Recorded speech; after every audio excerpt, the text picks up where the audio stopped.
சென்னை பழைய வண்ணாரப்பேட்டையில் கேரட் சாப்பிட்டதால் 2 வயது குழந்தை உயிரிழந்த சம்பவம் குறித்து போலீசார் விசாரித்து வருகின்றனர்.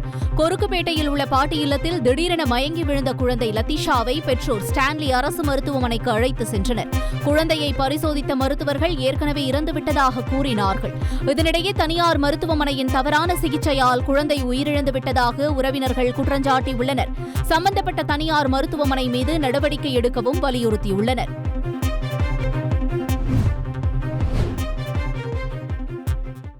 இவங்க 2 மணி நேரம் கழிச்சு ட்ரீட்மெண்ட் பண்ணிருக்காங்க. அப்ப பாப்பா அந்த ஹாஸ்பிட்டல் தான் இறந்துருக்கு. அவங்கதான் ஏதோ தப்பு நடந்திருக்கு.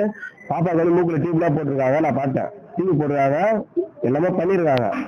அப்படி பண்ணிருந்தோம் பாப்பா அம்மா தொடவில்லை. என்ன உள்ள சேர்க்கல.